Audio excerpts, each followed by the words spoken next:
Hello viewers, कैसे हैं आप लोग। आज बेटा जो टॉपिक हम आपके सामने लेके आए हैं वो एक ऐसा टॉपिक है जिसके बिना आप किसी एंट्रेंस एग्ज़ाम को क्लियर करने के बारे में सोच ही नहीं सकते। कोई भी एंट्रेंस एग्ज़ाम किसी भी लेवल का अगर उसमें केमिस्ट्री आती है तो समझ लीजिए आज का टॉपिक आपके लिए बहुत वैल्यूएबल होने जा रहा है। आपकी 11th है, 12th है, ग्रेजुएशन है, इवन आपकी पोस्ट ग्रेजुएशन है, किसी भी लेवल का कॉम्पिटिटिव एग्जाम अगर आपको देना है तो आपको इस टॉपिक के बारे में प्रॉपर नॉलेज होना जरूरी है। क्लियर है? तो आज हम इसी टॉपिक को बात करेंगे बेटा, और ये टॉपिक है हमारा कंसंट्रेशन या various way to express concentration of solution. Various way to express concentration of solution. तो सबसे पहले एक बात समझिए कि सॉल्यूशन क्या होता है बेटा। देखिए,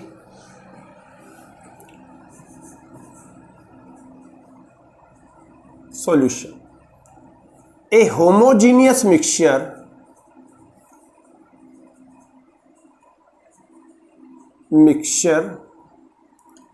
of two or more chemically non-reacting substance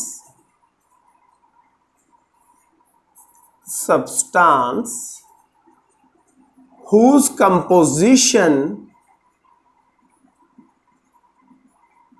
can be varied under certain limit is called a solution। ठीक है, जब सॉल्यूशन की ये डेफिनेशन लिखी जाती है बेटा तो जो स्टूडेंट्स अभी 11th में आए हैं उनके दिमाग में एक बात आती है कि सर अकॉर्डिंग टू अस हम लोगों ने तो पढ़ा है कि solution is solute plus solvent is called solution. सही पढ़ा है भाई आपने, कोई मना नहीं कर रहा है, बिल्कुल सही पढ़ा है, लेकिन इनकम्प्लीट पढ़ा है। आपने तो डाल्टन एटॉमिक थ्योरी भी पढ़ी थी, वो भी सही थी, बाद में जाके क्या हुआ, मॉडिफाई हो गई ना, बोहर मॉडल तक, क्वांटम मैकेनिक्स तक हम लोग चले गए। तो बेटा पढ़ा हुआ गलत नहीं होता है, जैसे जैसे आप अपग्रेड होते हैं ना हम और प्रिसाइजली उस चीज को स्टडी करने लगते हैं। तो अब हम क्या कर रहे हैं, क्योंकि कॉम्पिटिटिव एग्जाम्स के लिए हम लोग जा रहे हैं तो हमें प्रिसाइजली इन टॉपिक्स को डील करना पड़ेगा। हाँ, ये सही है कि सॉल्यूशन में सोल्यूट और सॉल्वेंट दो चीजें होती हैं, मगर जो डेफिनेशन मैंने लिखी है ये 100% एक्यूरेट है। अब समझिए बेटा, a homogeneous mixture of two or more chemically non-reacting substance whose composition can be varied under certain limits। अगर ये तीन बातें आपकी डेफिनेशन में नहीं है तो समझिए कहीं ना कहीं कोई ना कोई गलती हो गई है। तो एक एक करके समझते हैं बेटा। What is homogeneous mixture? Homogeneous mixture से हमारा मतलब होता है यूनिफॉर्म कंपोजिशन, यानी आप सॉल्यूशन का कोई भी हिस्सा उठा ले, आपको उसके जो कंपोनेंट हैं, इंग्रेडिएंट्स हैं, कॉन्स्टिट्यूएंट पार्टिकल हैं, समझिएगा इन सबको मान लीजिए फॉर एग्जांपल, मैंने अपने प्रीवियस लेक्चर में भी मैं आपको एग्जांपल देता हूं, चाय का एग्जांपल है। अगर आप चाय बना रहे हैं तो आप दूध, चीनी, पत्ती कैसे भी डाल दें, आप उसको स्प्रेड कर दें, आप एक हिस्से में डाल दें, जब चाय बनेगी ना तो all the components will be equally distribute. आप शुगर एक हिस्से में डाल रहे हैं मगर मिलेगी आपको सभी में।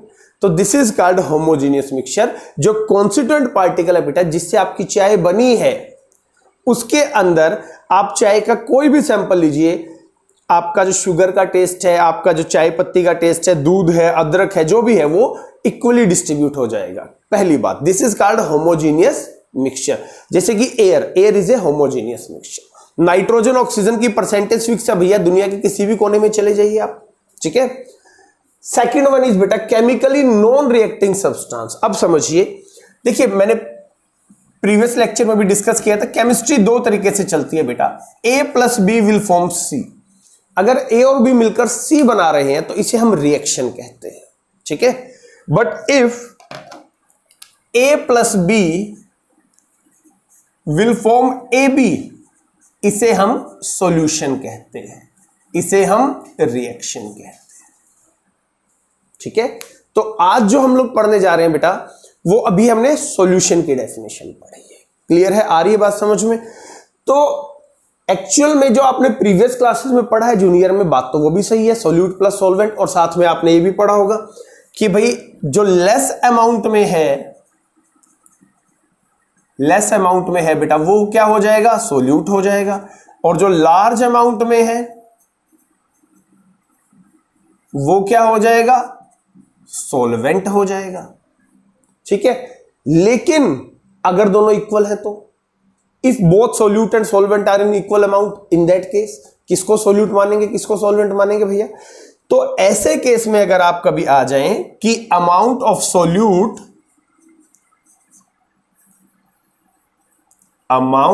Solute is equal to amount of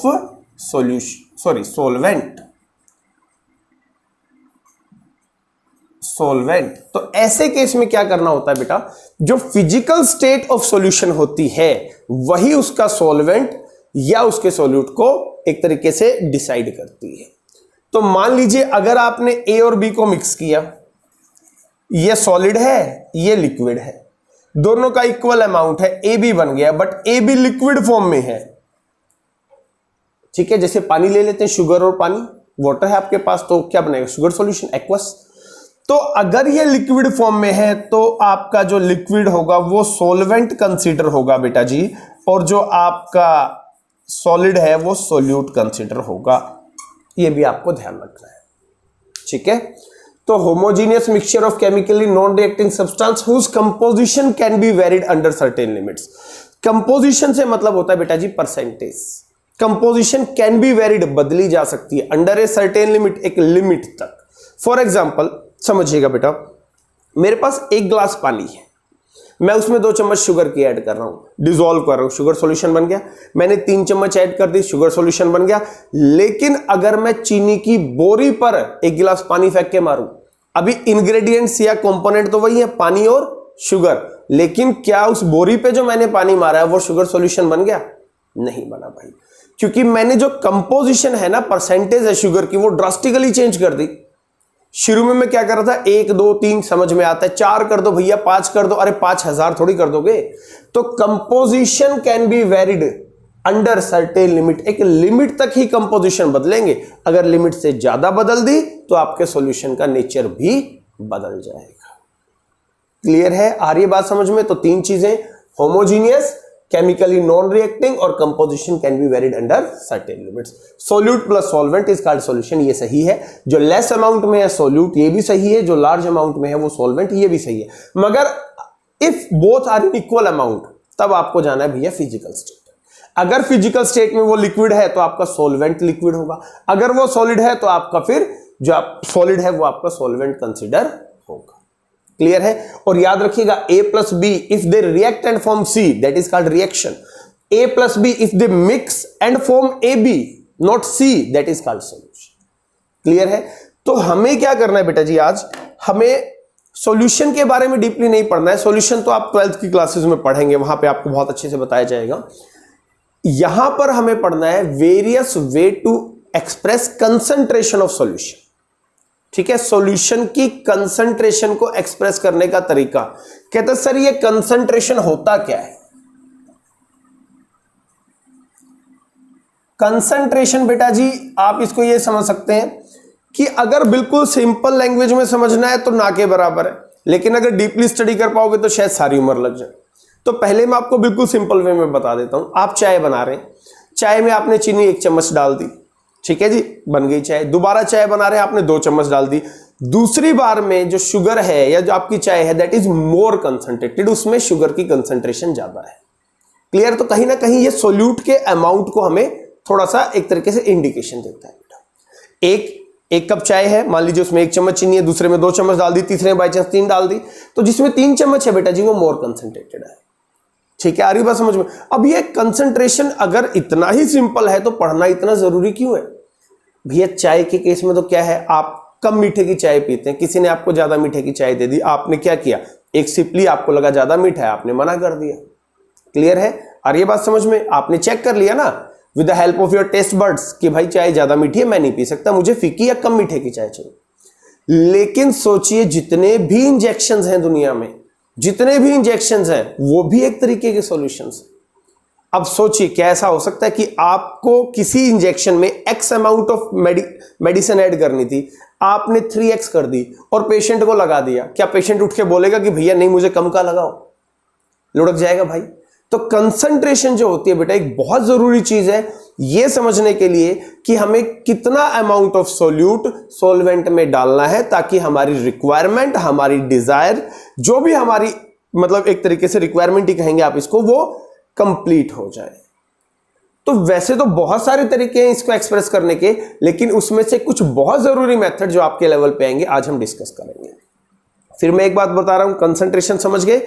कहीं देखें तो चाय भी एक कंसंट्रेशन है, ये कंसंट्रेटेड सॉल्यूशन ले सकते हैं, लेकिन लाइफ सेविंग इंजेक्शंस में भी कंसंट्रेशन होती है बेटा। तो चाय में तो एक्सपेरिमेंट हो सकता है, लेकिन क्या इंजेक्शन में एक्सपेरिमेंट हो सकता है? और अगर आप केमिस्ट्री पढ़ रहे हैं और इन फ्यूचर अगर आप ड्रग मैन्युफैक्चरिंग ब्रांच में जाते हैं और आपको इंजेक्शंस की मैन्युफैक्चरिंग करनी पड़ गई और आपने कहा कि यार क्या फर्क पड़ता है, X2X कुछ भी बना दो यार, तो भैया ब्लंडर हो जाएगा।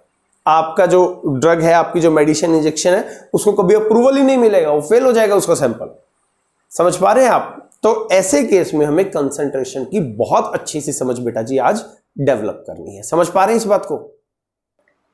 हाँ, तो बेटा आज एक एक करके हम लोग जितने भी वे हैं कंसंट्रेशन ऑफ सॉल्यूशन को एक्सप्रेस करने के उन्हें डिस्कस करेंगे। ठीक है जी, चलिए तो शुरू करते हैं बेटा।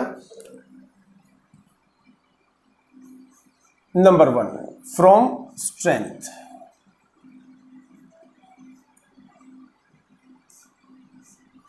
अब देखिए स्ट्रेंथ क्या होती है बेटा?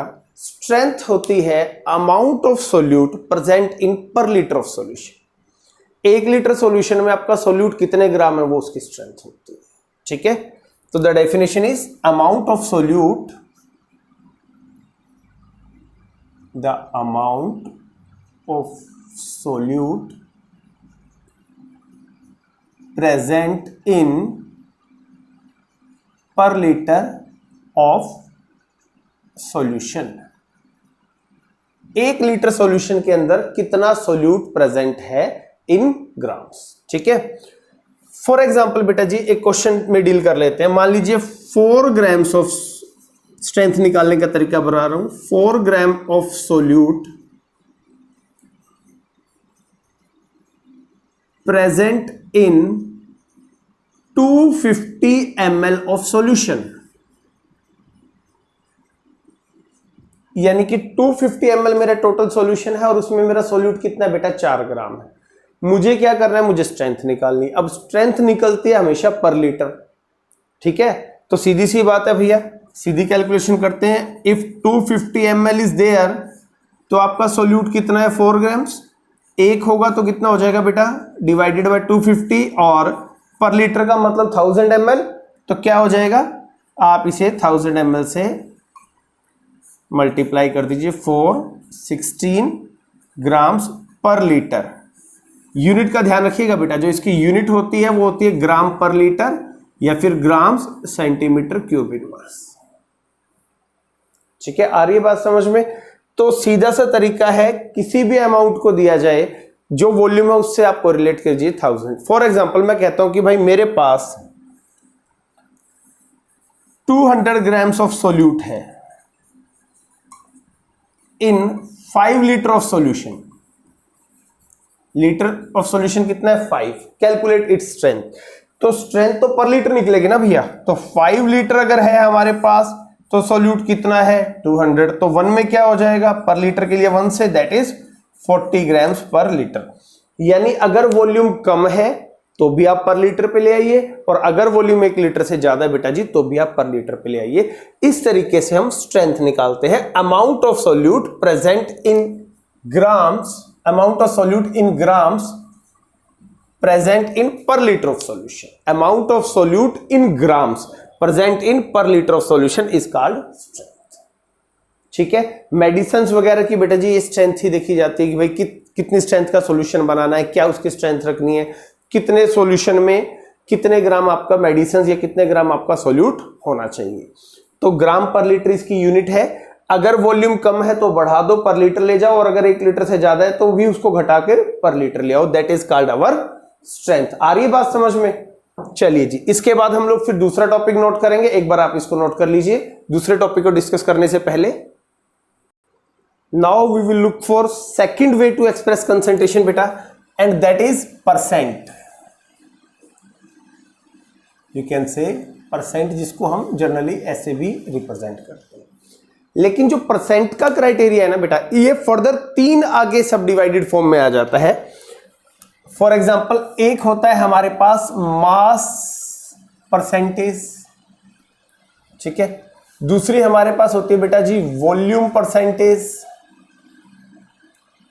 और तीसरा हमारे पास होता है जी mass by volume percentage, mass by volume percentage. Okay, इसे जनरली मास बाय मास या वेट बाय वेट की फॉर्म में लिखा जाता है, वेट बाय वेट।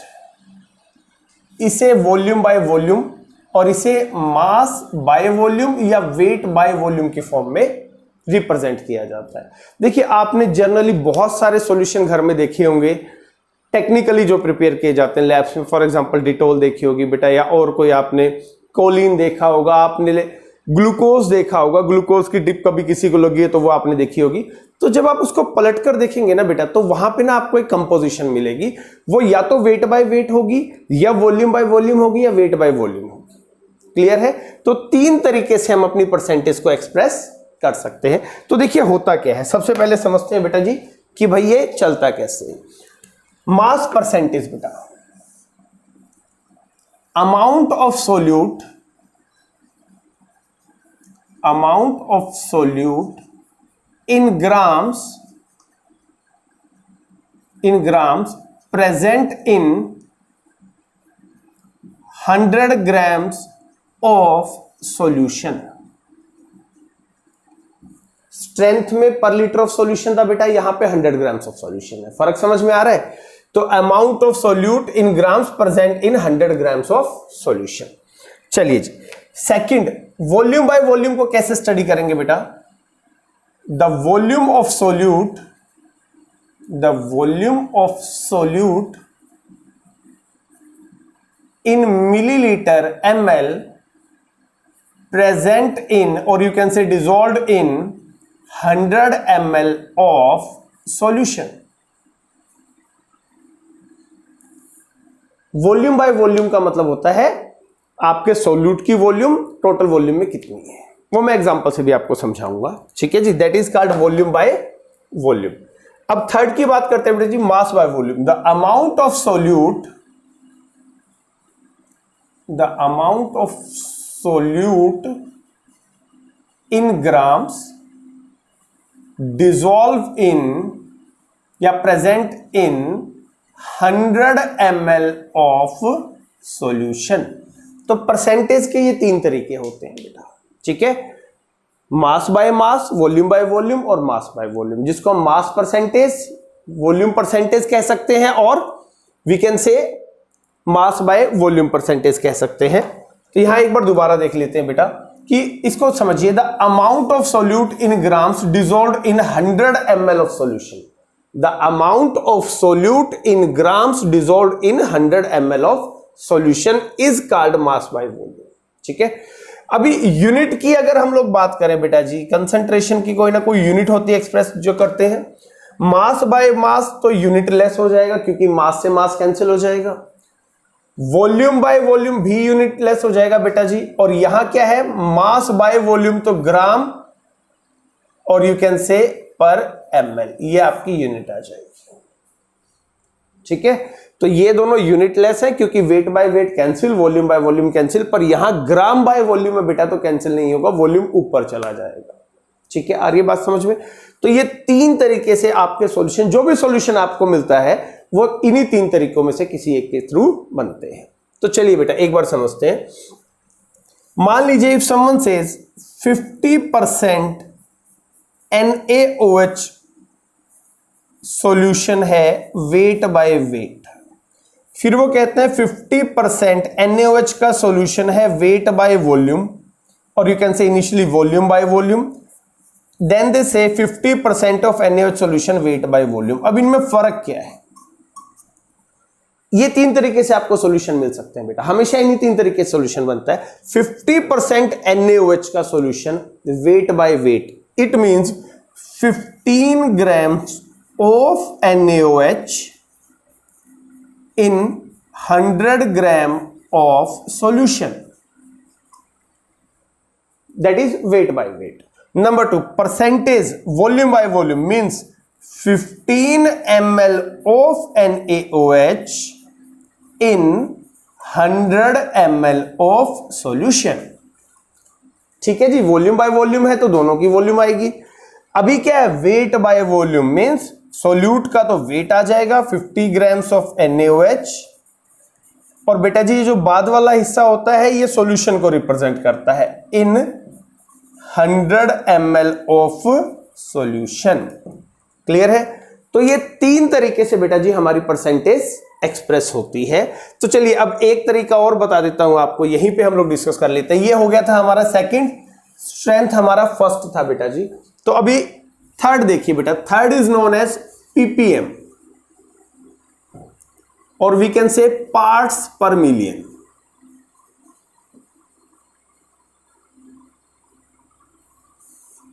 ठीक है, तो समझना क्या है बेटा कि ppm है क्या और इसकी जरूरत क्या है। ppm होता है बेटा, या वहां इस्तेमाल होता है जहां सोल्यूट की परसेंटेज बहुत कम होती है। फॉर एग्जाम्पल बेटा, अभी हम जिस एयर में ब्रीथ कर रहे हैं, अब हमें क्या लगता है, हमें तो लगता है यहां कोई पोल्यूशन है ही नहीं, लेकिन कुछ ना कुछ amount of pollution, dust particle यहां भी होंगे। लेकिन अगर मैं छोटा सैंपल लूं एयर का, फॉर एग्जाम्पल मैं 10 ml एयर ले लूं बेटा, और उसमें ढूंढने लग जाऊं कि डस्ट कितनी है, शायद मुझे कुछ भी ना मिले। 50 ml ले लूं, शायद कुछ भी ना मिले। इवन 1000 ml में भी कुछ भी ना मिले। तो ऐसे केस में हम ये तो नहीं मान सकते ना कि यहां डस्ट है ही नहीं, यहां पोल्यूशन है ही नहीं। तो हम क्या करते हैं बेटा, एक लार्ज सैंपल लेके चलते हैं और फिर उसमें देखते हैं कि भाई उसमें तो कुछ ना कुछ मिल ही जाएगा, 1 2 3 4 5 पार्टिकल तो डस्ट के होंगे ही होंगे। तो दोबारा समझिए बेटा, जब सोल्यूट का अमाउंट और कंसंट्रेशन बहुत कम होता है, बहुत ज्यादा कम होता है, उस केस में हम एक स्पेशल मेथड यूज करते हैं, that is called ppm। Pollution study करने के लिए ppm। और अगर मान लीजिए वाटर है, वाटर का प्यूरिफिकेशन, अभी पानी में क्या है, पानी में भी तो गंदगी हो सकती है, इंप्योरिटीज हो सकती हैं, हार्डनेस भी हो सकती है कैल्शियम और मैग्नीशियम के क्लोराइड की वजह से। तो अगर आप पानी देख रहे हैं, या आप ये सोचे कि भाई मैं 10 ml पानी लेके इसको स्टडी कर लूं, आप नहीं कर पाएंगे बेटा, शायद उसमें वो हार्डनेस हो ही ना। तो हम क्या करते हैं, थोड़ा बड़ा अमाउंट लेते हैं, 10 की पावर 6। वहां पे क्या होता है, मान लीजिए मेरे पास, मैंने 10 की पावर 6 बेटा जी मॉलिक्यूल ले लिए पानी के। अब इसमें मान लो मेरे पास 4 है कैल्शियम क्लोराइड जो हार्डनेस काज करता है, 4 पार्टिकल इसके मिल गए। तो इसका मतलब हुआ कि मेरा जो सॉल्यूशन है, जो वाटर है, उसमें कैल्शियम क्लोराइड 4 ppm है, यानी कि 10 की पावर 6 में कितना है ये देखना होता है। समझ पा रहे हैं ना बात को? जो बहुत बड़ी वॉल्यूम स्टडी करने की जरूरत पड़ती है तब हम ppm को स्टडी करते हैं। तो अभी देखिए जैसे क्या हो सकता है, यहां पे एक और भी आ जाता है बेटा, ppb, पार्ट्स पर बिलियन हो जाता है। ये 10 की पावर 6 होगा तो वो 10 की पावर 9 हो जाएगा। कहीं कहीं पे ppt भी इस्तेमाल होता है, दैट इज 1000, 10 की पावर 3 हो जाता है। तो ppm, ppb, ppt, इनसे कंफ्यूज नहीं होना है, ठीक है। तो ppm कैलकुलेट कैसे करते हैं वो समझिए। You can say mass of solute, mass of solution into 10 की पावर 6। ठीक है, कितने हमारे पास मास है सॉल्यूशन के मास में, और 10 की पावर 6, यानी कि इतना बड़ा हमने सैंपल ले रखा है। तो जो हमारा अमाउंट आएगा बेटा जी वो क्या होगा, वो ppm में आएगा, पार्ट्स पर मिलियन। ठीक है जी। और मैंने आपको बता दिया है कि it is generally used to determine the pollution और हार्डनेस ऑफ वाटर। ये 2 क्राइटेरिया वैसे तो बहुत जगह होता है, लेकिन जनरल लाइफ में जो आप लोग समझते हैं, हार्डनेस ऑफ वाटर को स्टडी करने के लिए और पोल्यूशन के केस में हम लोग ppm की स्केल का इस्तेमाल कर लेते हैं। नॉर्मल केसेस में ppm जनरली हमारे डेली लाइफ में यूज नहीं होता है। तो ये था हमारा बेटा जी third way to express the concentration of a solution. ठीक है, नोट कीजिए, फिर हम लोग फोर्थ वे को डिस्कस करेंगे। तो चलिए अब next way to express concentration पे चलते हैं बेटा, जो बहुत जरूरी है, सबसे इंपॉर्टेंट है, दैट इज, और ये कौन सा है हमारा, 5th one, and the topic is molarity.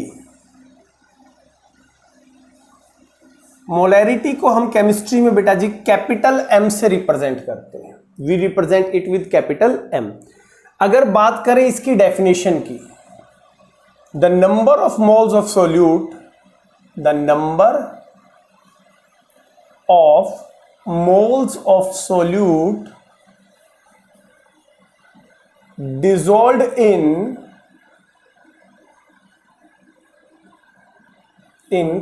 per liter of solution, per liter of solution, यानी कि 1 लीटर में बेटा जी जितने भी हमारे नंबर ऑफ मोल्स है ना, वो हमारी मोलैरिटी होती है, the number of solute dissolved in per litre of solution. ठीक है बेटा, क्या है एक्चुअल में? Number of moles, number of moles of solute, यानी कि सोल्यूट के नंबर ऑफ मोल्स किसमें? इन पर लीटर ऑफ सॉल्यूशन, पर लीटर ऑफ सॉल्यूशन। तो ये हमें समझना है बेटा कि एक्चुअल में क्या होता है। तो देखिए, सबसे पहले ये समझिए कि नंबर ऑफ मोल्स हम कैसे कैलकुलेट कर सकते हैं। नंबर ऑफ मोल्स, क्योंकि हम मोल कंसेप्ट का टॉपिक पढ़ चुके हैं बेटा, होता है गिवन मास या वेट इन ग्राम्स, जो भी हमें दिया गया है, divided by molecular mass of that substance, जिसके भी हमें मोलैरिटी निकालनी है। ठीक है, तो that is called number of moles per litre of solution. तो मोलैरिटी का जो फॉर्मूला हमारे पास आएगा, that is given mass of solute divided by molecular mass of solute। पर लीटर के लिए हम क्या करते हैं बेटा जी? जनरली ml में होता है, तो हम क्या करते हैं, यहां मान लीजिए मुझे लीटर करना है, ठीक है, और ml है मेरे पास, तो मैं क्या कर दूंगा? 1000 से डिवाइड करूंगा तो क्या आ जाएगा? Volume of solution in ml। और क्योंकि मैं 1000 से डिवाइड करके लीटर बनाऊंगा तो 1000 ऊपर चला जाएगा, तो it will be your formula to determine molarity. लेकिन अगर क्वेश्चन में आपको लीटर दिया गया हो बेटा, तो आप सीधा लीटर लेके चलेंगे, फिर 1000 का कोई रूल नहीं होगा। ठीक है, तो given mass of solute divided bye it's molecular mass into 1000 over volume of solution in ml। चलिए क्वेश्चन ट्राई करते हैं बेटा। 4.9 ग्राम्स ऑफ NaOH, आप ज्यादा अच्छा हम सल्फ्यूरिक एसिड ले लें, of sulphuric acid dissolved in 250 ml of solution. 250 ml solution में डिसॉल्व करना है बेटा, और हमसे पूछा गया इसकी मोलैरिटी बताइए। तो मोलैरिटी का क्या फॉर्मूला है हमारे पास? गिवन मास, इतने ग्राम है ये, तो ग्राम, ये इसका गिवन मास हो गया, divided by molecular mass. Sulphuric acid का मोलिकुलर मास बेटा, हाइड्रोजन का 1 होता है, 2 हाइड्रोजन है, सल्फर का 32, ऑक्सीजन का 16 है बेटा, और 4 है तो 64, that comes out to be 98।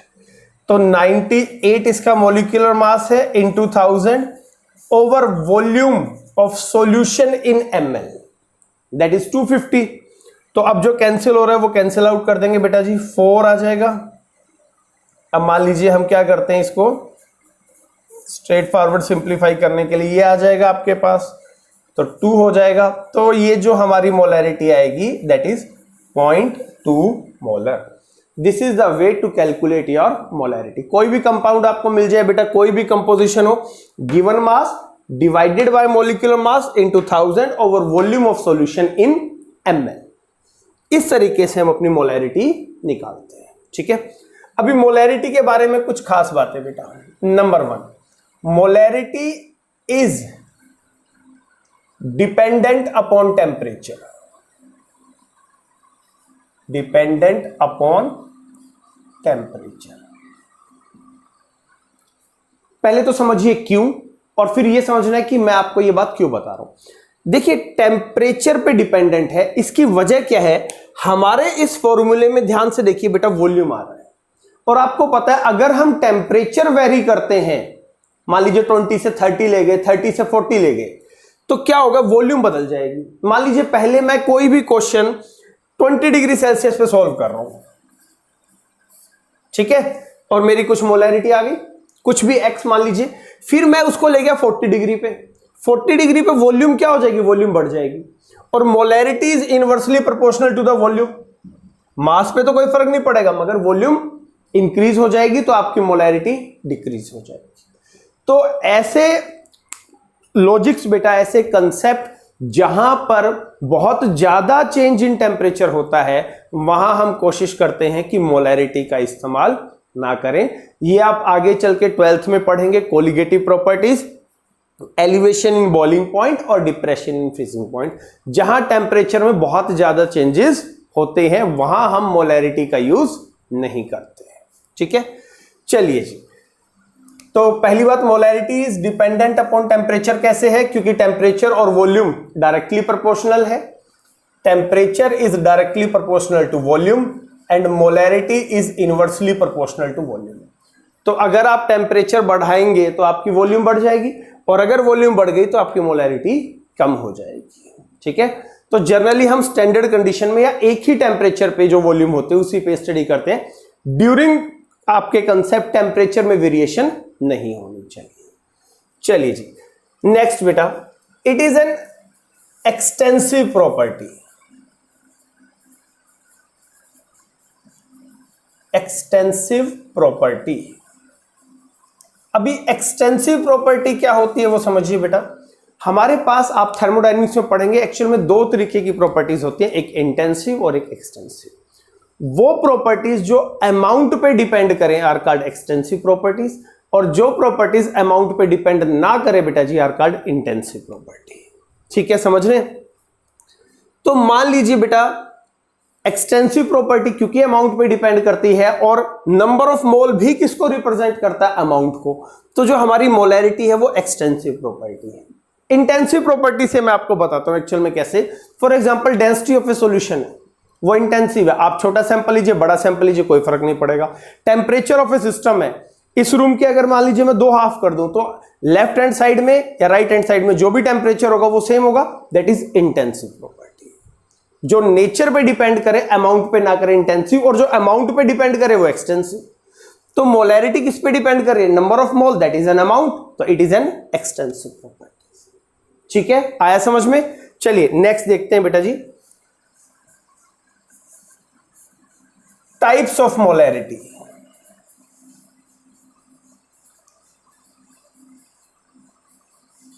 Types of molarity. Molarity बेटा जी बेसिकली दो तरीके की होती है। Number one, analytical, analytical molarity, और नंबर टू, इक्विलिब्रियम मोलैरिटी।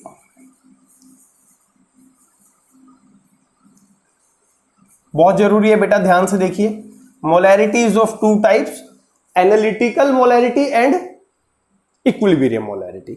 तो देखते हैं एनालिटिकल मोलैरिटी क्या होती है बेटा। ये नॉर्मल जो मोलैरिटी होती है ना आपकी, नॉर्मल जो आप अभी पढ़ के आए हैं, उसी को हम एनालिटिकल मोलैरिटी बोलते हैं, बिल्कुल बेसिक मोलैरिटी। जैसे यहां पर इस सॉल्यूशन में हमारी मोलैरिटी कितनी थी, 0.2 मोलर, तो ये थी नॉर्मल या फिर एनालिटिकल। लेकिन समझिए बेटा, अब कई बार क्या होता है, जैसे सल्फ्यूरिक एसिड है, अगर मान लीजिए वो पानी के साथ डिसॉल्व हो रहा है, पानी के अंदर डिसॉल्व हो रहा है, तो क्या होगा, सल्फ्यूरिक एसिड विल डिकम्पोज, टूटेगा ना, एसिड H पॉजिटिव प्रोड्यूस करेगा, OH नेगेटिव जो भी आपका है, SO4 जो भी आपका प्रोड्यूस होगा, HSO4 negative H positive.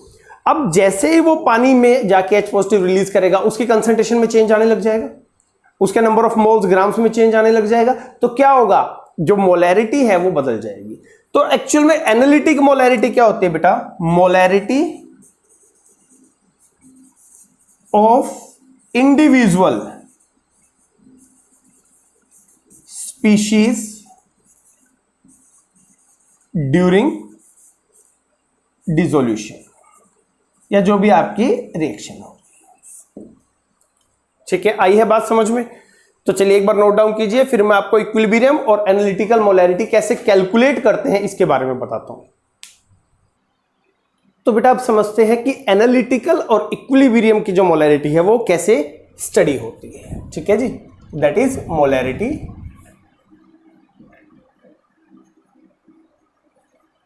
Actual में जितने भी सॉल्यूशन होते हैं ना बेटा, जर्नल क्राइटेरिया में वो दो तरीके के कंपाउंड से मिलकर बनते हैं। एक होते हैं हमारे पास electrolyte, you can say electrolyte, and another one is non electrolyte, non electrolyte. अब पहले ये समझिए कि इलेक्ट्रोलाइट और नॉन इलेक्ट्रोलाइट होता क्या है। इलेक्ट्रोलाइट वो होते हैं बेटा जो डिसॉल्व करने पर आयंस में डिसोसिएट हो जाएंगे। फॉर एग्जांपल NaCl डिसॉल्व करेंगे Na positive Cl negative. For example you can say AlCl3 dissolve करने पर Al3 positive plus 3Cl negative. These are called electrolytes. Non electrolyte क्या होते हैं? फॉर एग्जांपल शुगर है आपके पास, ग्लूकोज है C6H12O6, अगर आप इसे पानी में डिसॉल्व करेंगे तो आयंस में डिकम्पोज नहीं होगा। तो इलेक्ट्रोलाइट क्या है बेटा जी? Those which dissociate into ions, which decompose और you can say dissociate, compose into ions, ठीक है। और ये क्या हो जाएंगे? Which do not decompose into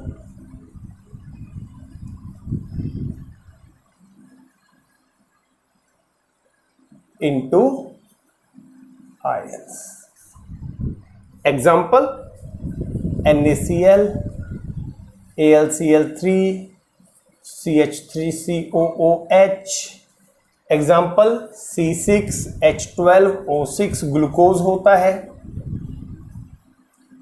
C12H22O11 sucrose होता है, NH2CO NH2 यूरिया होता है। ये सब नॉन इलेक्ट्रोलाइट है।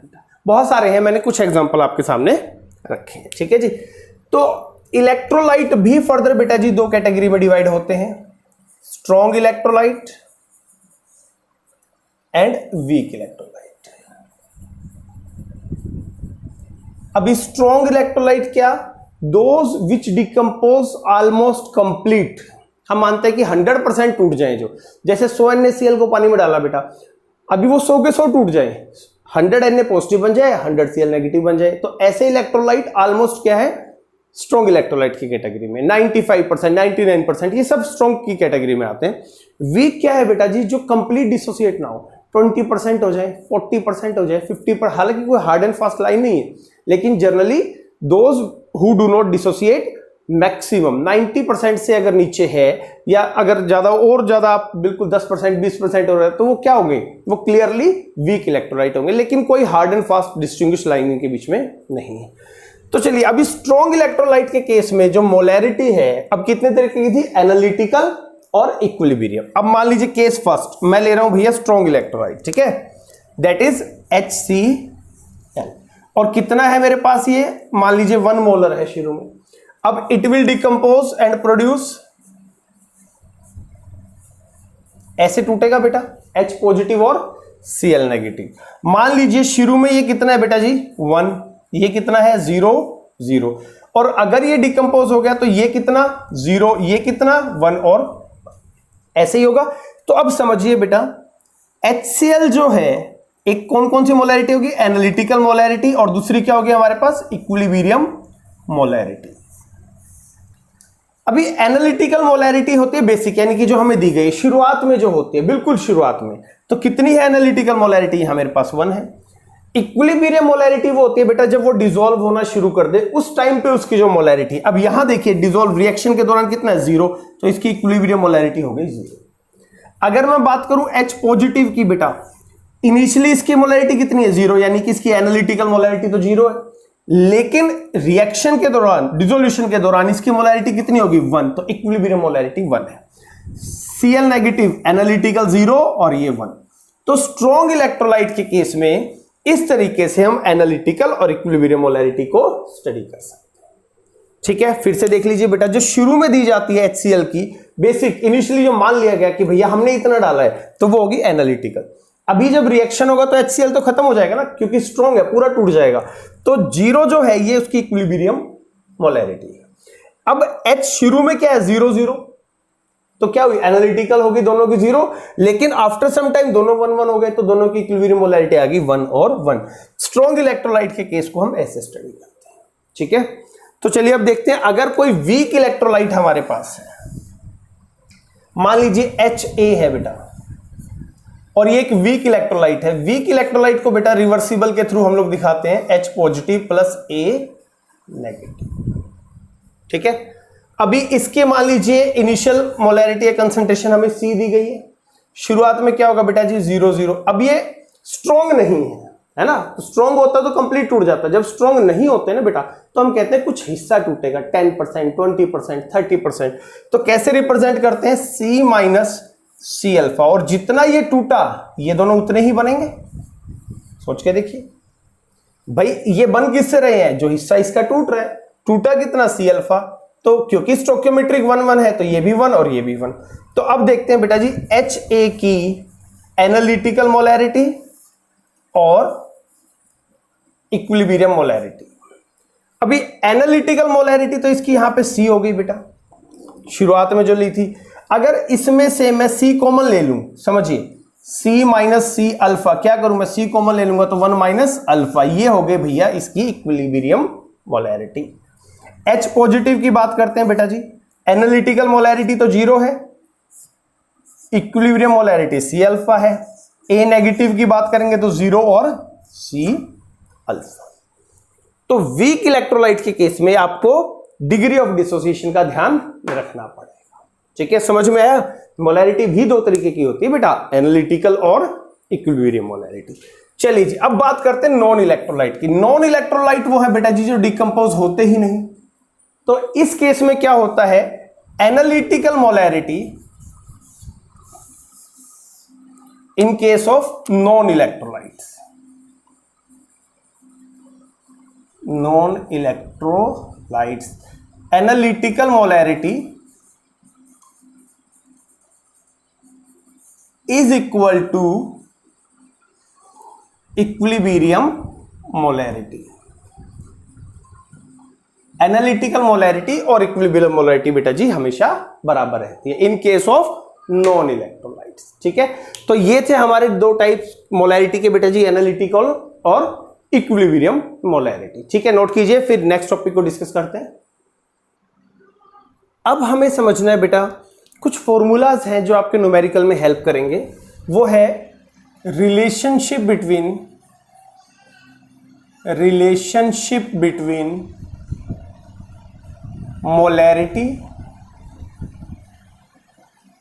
Molarity and density when percentage is given.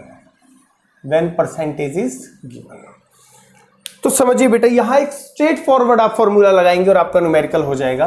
क्या है देखिए, molarity is equal to x into D into 10 divided by molecular mass of solute, that is molecular mass. Clear है। तो देखिए क्या करना है इस केस में, x होता है बेटा percentage given, D is density, molecular mass of solute, जो भी आपको सोल्यूट दिया गया है उसका मोलिकुलर मास, और M रिप्रेजेंट्स मोलैरिटी। तो अगर आपके पास परसेंटेज और डेंसिटी गिवन है ना बेटा तो आप सीधा मोलैरिटी निकाल सकते हैं। फॉर एग्जांपल मान लीजिए मेरे पास एक क्वेश्चन है, I have 38% of sulfuric acid whose density is 1.7 grams per centimeter cube inverse. Calculate molarity. Molarity आपको निकालनी है। तो सीधी सी बात है बेटा जी, जो x होता है यहां पे ये 38 आ जाएगा। तो मोलैरिटी का फॉर्मूला क्या बना 38, डेंसिटी कितनी है 1.7 इंटू 10, और इसका मोलिकुलर मास, सल्फ्यूरिक एसिड का मोलिकुलर मास कैलकुलेट करेंगे 98, तो it will be your answer. सीधा निकल जाएगा, आपको कहीं भी उलझने की जरूरत नहीं है बेटा। तो ऑब्जेक्टिव में ये छोटे छोटे जो रिलेशंस है, मैं आपको हर टॉपिक के रिलेशन बताऊंगा, आप नोट करते चलिएगा, वहीं से फिर आपके क्वेश्चंस बड़े इजी हो जाएंगे। 10-12 सेकंड में ही आपका क्वेश्चन सॉल्व हो जाएगा। तो ये होता है हमारा मोलैरिटी, डेंसिटी और जब परसेंटेज दी गई हो उसका रिलेशन। क्लियर है। तो चलिए इसके बाद हम लोग स्टडी करेंगे मोलैलिटी। एक बार आप इस फॉर्मूले को और इसको नोट कर लीजिए। Next we are going to discuss बेटा मोलैलिटी। ओके, तो next one is our molality. Molality को बेटा जी स्मॉल m से रिप्रेजेंट किया जाता है। ये सिंबॉलिक रिप्रेजेंटेशन आपको जरूर याद रखनी है, क्योंकि किसी भी न्यूमेरिकल में ना वो कंप्लीट मोलैलिटी नहीं लिखेंगे, वो सिंबल लिखेंगे। तो आपको पता करना पड़ेगा कि ये कैपिटल है कि स्मॉल है। स्मॉल है तो मोलैलिटी, और अगर कैपिटल M है तो मोलैरिटी। तो डिफाइन करें बेटा जी, that is the number of moles of solute present in 1000 gram of solvent. 1000 gram of solvent. देखिए दो चीजें बदल गई हैं यहां पे। नंबर वन क्या चेंज हुआ है बेटा जी, ग्राम में आ गया है, और दूसरा सोलवेंट है, जबकि मोलैरिटी में हमारे पास पर लीटर ऑफ सॉल्यूशन होता है। ये डिफरेंस आपको ध्यान रखना। मोलैरिटी है number of moles of solute dissolved in per litre of solution. Molality है नंबर ऑफ मोल्स तो कॉमन है, लेकिन present in 1000 gram of solvent. वहां पे पर लीटर ऑफ सॉल्यूशन है, वहां वॉल्यूम में बात हो रही है बेटा जी सॉल्यूशन की, और यहां मास की बात हो रही है सॉल्वेंट की। तो अगर मैं बात करूं बेटा फॉर्मूले की, तो वही given mass divided bye molecular mass into 1000 over mass of solvent. याद रखिएगा, mass of solvent in grams. ये आपका मोलैलिटी का फॉर्मूला है। इसे इस ढंग से भी लिखा जाता है बेटा कि W2 ओवर M2। 2 जो इस्तेमाल होता है वो सोल्यूट के लिए होता है, ठीक है, इनटू 1000 ओवर W1। 1 इस्तेमाल होता है सॉल्वेंट के लिए, 2 कहीं भी है तो वो सोल्यूट का है, यानी कि given mass of solute, molecular mass of solute 1000 divided by mass of solvent in grams. तो ये हमारा मोलैलिटी का एक तरीके से फॉर्मूला है। दोनों ही फॉर्मूले हैं, एक को मैंने वर्ड्स की फॉर्म में लिख दिया, एक को सिंबॉलिक फॉर्म में लिख दिया है। तो चलिए अब एक क्वेश्चन करते हैं बेटा। I have 20 grams of NaOH in 80 grams of water। 80 grams of water। 20 grams of NaOH है 80 grams of water में, हमें इसकी मोलैलिटी निकालनी है, ठीक है जी। तो फॉर्मूला इंप्लीमेंट करते हैं बेटा, W2 over M2 into 1000 divided by W1। अभी W2 कितना है बेटा जी 20। मोलिकुलर मास ऑफ NaOH, देखिए NaOH, सोडियम 23, ऑक्सीजन 16, हाइड्रोजन 1, तो overall comes out to be 40। तो क्या आ जाएगा यहां पे 40 मल्टीप्लाइड बाय 1000, और how many grams of solvent 80 grams of solvent, ठीक है। तो सिंप्लीफाई करते हैं इसको, 100 बाय 16, तो डिवाइड करेंगे तो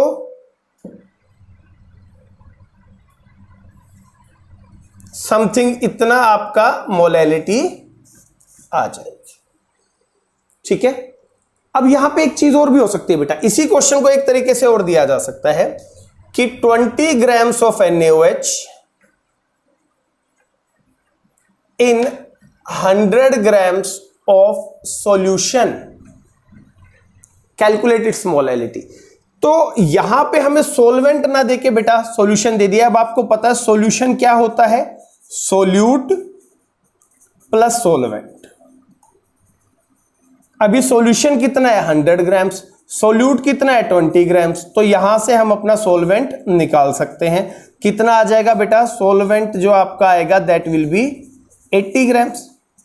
तो कई बार वो आपको सीधा सॉल्वेंट देगा बेटा, और कई बार सॉल्वेंट ना दे करके आपको वो क्या दे देगा सॉल्यूशन। तो सॉल्यूशन में से आप अपना सोल्यूट घटा दे, क्या बचेगा सॉल्वेंट, तो फिर वहां पे आपको फॉर्मूले में सॉल्वेंट यहां रख दे, आपका आंसर आ जाएगा, ठीक है जी। चलिए इसके बारे में कुछ और बातें बेटा। Number 1, it is independent on temperature. देखिए टेम्परेचर का मास के ऊपर कोई फर्क नहीं पड़ता है, 20 डिग्री पे भी मास सेम रहेगा, 40 पे भी, 80 पे भी। तो अगर यहां हम देखें तो सिर्फ मास ही मास है, तो टेम्परेचर अगर आप चेंज करेंगे तो कोई वैल्यू चेंज नहीं हो रही है, तो मोलैलिटी भी चेंज नहीं होगी। तो ऐसे क्वेश्चंस बेटा जी, या ऐसे कंसेप्ट जहां पे टेम्परेचर में बहुत ज्यादा चेंजेस होते हैं, वहां पे हम कंसंट्रेशन को एक्सप्रेस करने के लिए मोलैलिटी का इस्तेमाल करते हैं। फॉर एग्जाम्पल मैं कुछ एग्जाम्पल देता हूं, elevation in boiling point, elevation in boiling point और डिप्रेशन इन फ्रीजिंग पॉइंट, और बहुत सारे टॉपिक हैं, लेकिन खास तौर पे इन पे हम क्या करेंगे, जब हम इनके न्यूमेरिकल सॉल्व करेंगे एलिवेशन डिप्रेशन के, तो स्पेशली आप मोलैरिटी यूज नहीं करेंगे, मोलैलिटी यूज करेंगे, because it is independent upon temperature. ठीक है जी, आगे बात समझ में चलिए। तो अब हम देखते हैं बेटा जी रिलेशनशिप बिटवीन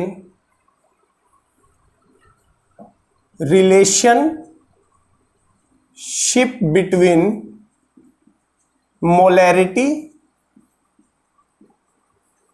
एंड मोलैलिटी,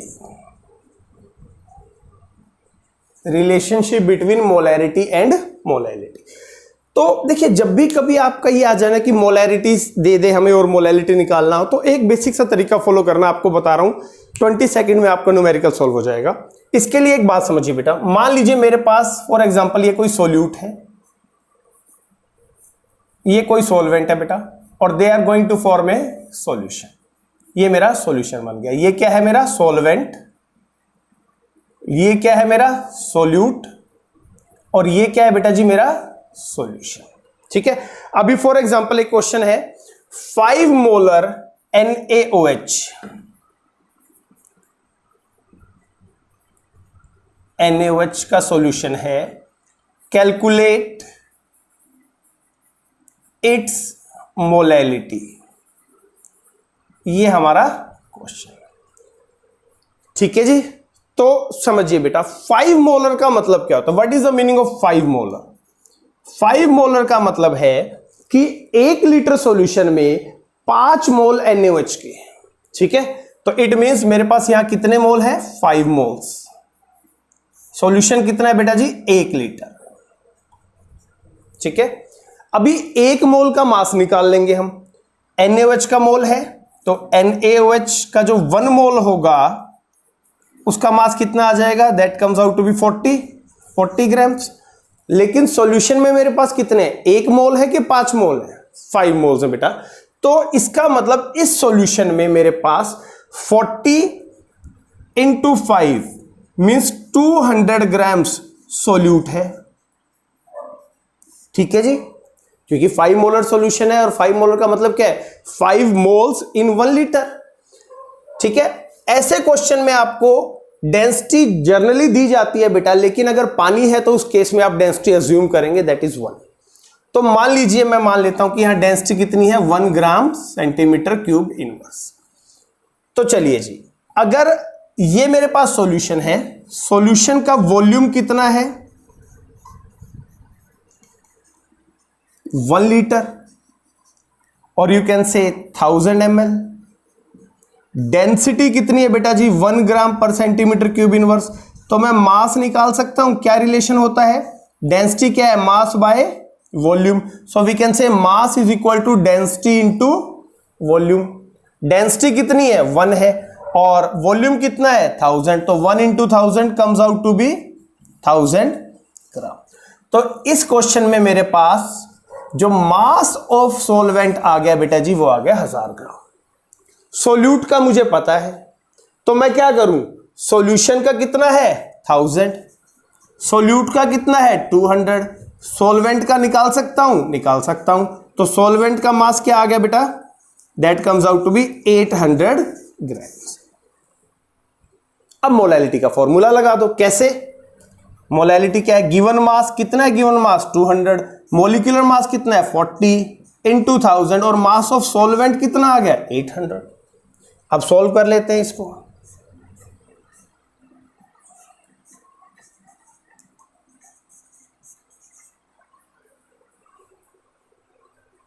तो दैट इज अप्रोक्स, ये आपकी मोलैलिटी आ जाएगी। तो अगर मोलैरिटी देकर मोलैलिटी पूछें तो भी आपको घबराना नहीं है बेटा। आपको क्या करना है, पहले मोलैलिटी की हेल्प से आप क्या करेंगे, ग्राम्स ऑफ सोल्यूट निकाल लेंगे, फिर डेंसिटी की हेल्प से mass of solution, mass of solute आ गया, मास ऑफ सॉल्यूशन आ गया, सब्ट्रैक्ट करके मास ऑफ सॉल्वेंट आ जाएगा, और सॉल्वेंट आते ही आपका क्वेश्चन हो गया। तो this is the way to solve the question in which we have a relationship between molarity and molality. तो नोट कीजिए बेटा, फिर कुछ और रिलेशन आपको बताता हूं, एक बार नोट कर लीजिए इसको आप। तो चलिए कुछ और रिलेशनशिप है बेटा ऑब्जेक्टिव क्वेश्चन के बिहाफ पे जो आपको यूज करनी है, और खासकर ऑब्जेक्टिव में बड़ी जरूरत पड़ेगी। Relationship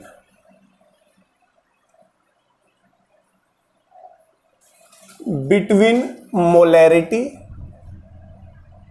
molality and density,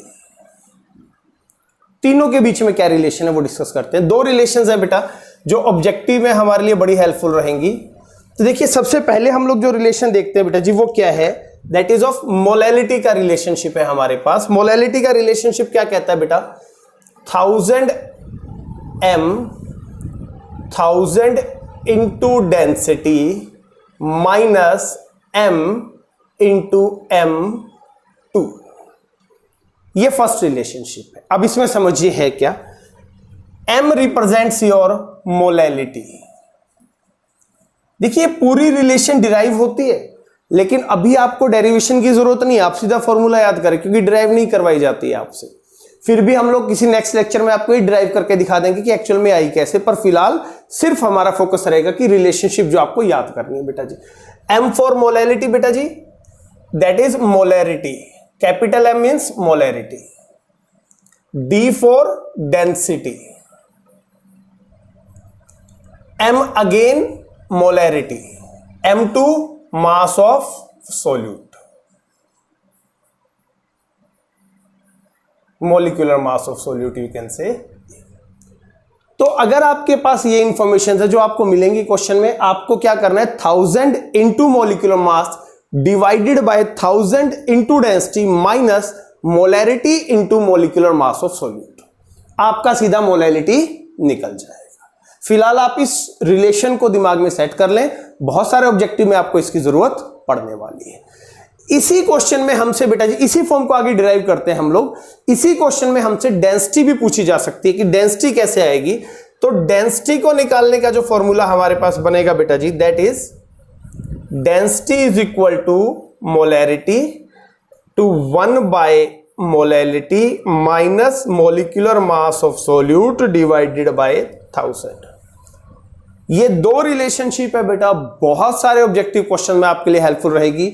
molarity की डेंसिटी के साथ हम लोग रिलेशन पहले लिख चुके हैं, K into D into 10 bye molecular mass of solute. तो ये तीन रिलेशन अगर आप याद रखेंगे तभी आप ऑब्जेक्टिव बड़े अच्छे से सॉर्ट आउट कर पाएंगे। क्लियर है? तो relationship between molarity, molality and density, molality निकालना है तो 1000 into molarity divided by 1000 into density minus molarity into molecular mass of solute. अगर डेंसिटी आ जाए बेटा जी molarity bracket 1 by molality minus 1000 over molecular mass of, sorry molecular mass divided by 1000। तो this is the way to calculate your density. और अगर percentage और डेंसिटी गिवन है तो मोलैरिटी का ये फॉर्मूला हम पहले ही डिस्कस कर चुके। तो ये तीनों फॉर्मूले बेटा जी बहुत अच्छे से नोट कर लीजिए, इसके बाद ही हम अगले टॉपिक पर जाएंगे, तो आप फटाक से एक बार इनको नोट डाउन कर